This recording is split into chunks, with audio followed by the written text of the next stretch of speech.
नमस्कार दोस्तों। शास्त्र एवं वेदों में एकादशी व्रत को सर्वोत्तम माना गया है।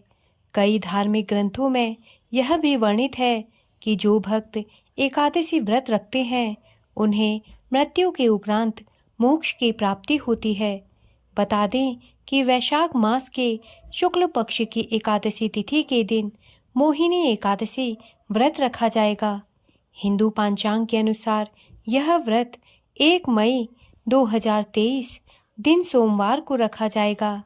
मान्यता है कि इस विशेष दिन पर भगवान विष्णु एवं माता लक्ष्मी की उपासना करने से सभी दुख दर्द दूर हो जाते हैं और भगवान विष्णु साधक की सभी मनोकामनाएं पूर्ण करते हैं।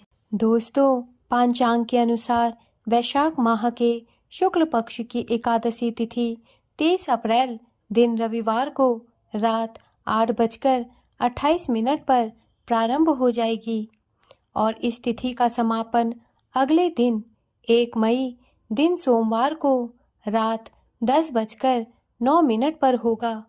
उदया तिथि के आधार पर मोहिनी एकादशी का व्रत 1 मई को रखा जाएगा। मोहिनी एकादशी के दिन रवि योग और ध्रुव योग बन रहे हैं। इस दिन रवि योग सुबह 5:41 से शुरू हो रहा है और यह शाम 5:51 तक रहेगा। वहीं ध्रुव योग प्रातः काल से लेकर दिन में 11:45 तक है। उसके बाद से व्याघात योग है। दोस्तों, मोहिनी एकादशी व्रत की पूजा का शुभ मुहूर्त इस प्रकार है। मोहिनी एकादशी को भद्रा का समय सुबह 9:22 से 10:09 तक है और रवि योग प्रातः 5:41 से है। उस समय अमृत सर्वोत्तम मुहूर्त है जो सुबह 7:20 तक है। उसके अलावा सुबह 9 बजे से 10:39 तक शुभ उत्तम मुहूर्त है। आप भद्रा के समय को छोड़कर अमृत सर्वोत्तम मुहूर्त या शुभ उत्तम मुहूर्त में मोहिनी एकादशी की पूजा कर सकते हैं।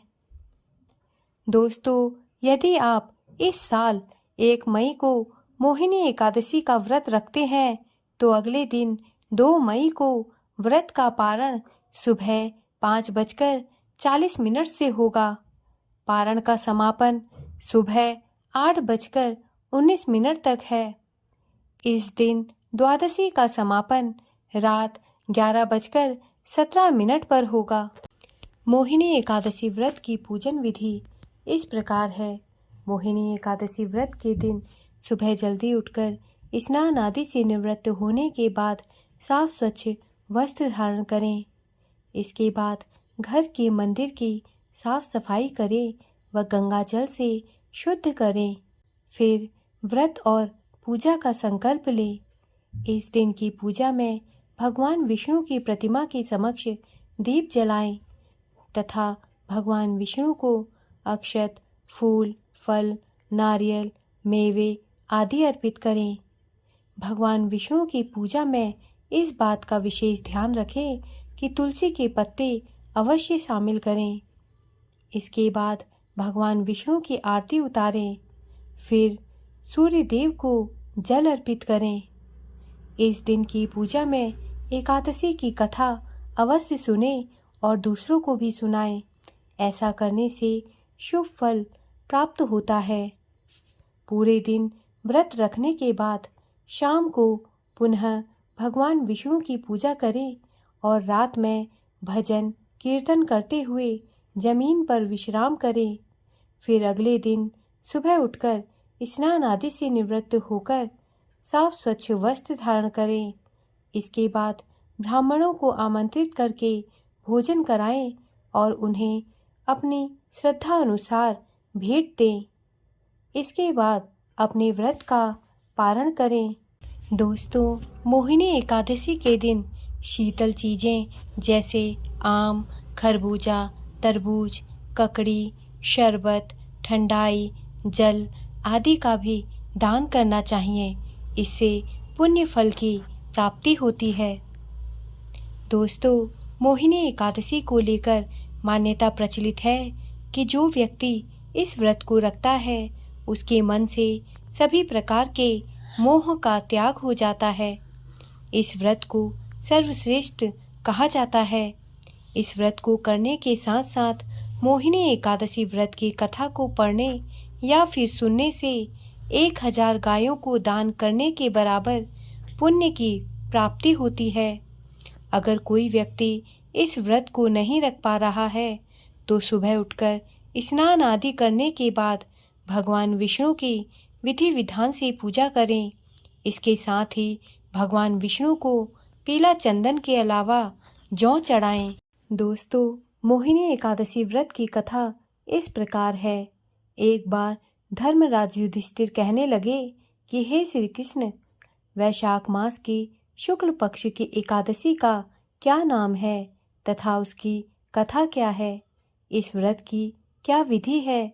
यह सब विस्तार पूर्वक बताइए। तब श्री कृष्ण कहने लगे कि हे धर्मराज, मैं आपसे एक कथा कहता हूँ जिसे महर्षि वशिष्ठ ने श्री रामचंद्र जी से कही थी। एक समय श्री रामचंद्र जी बोले कि हे गुरुदेव, कोई ऐसा व्रत बताइए जिससे समस्त पाप और दुख का नाश हो जाए। मैंने सीता जी के वियोग में बहुत दुख भोगे हैं। महर्षि वशिष्ठ जी बोले, हे राम, आपने बहुत सुंदर प्रश्न किया है। आपकी बुद्धि अत्यंत शुद्ध तथा पवित्र है। यद्यपि आपका नाम स्मरण करने से मनुष्य पवित्र और शुद्ध हो जाता है, तो भी लोकहित में यह प्रश्न अच्छा है। वैशाख मास में जो एकादशी आती है उसका नाम मोहिनी एकादशी है। इसका व्रत करने से मनुष्य सब पापों तथा दुखों से छूटकर मोह जाल से मुक्त हो जाता है। मैं इसकी कथा कहता हूँ, ध्यानपूर्वक सुने। सरस्वती नदी के तट पर भद्रावती नाम की एक नगरी में धुतिमान नामक चंद्रवंशी राजा राज करता था।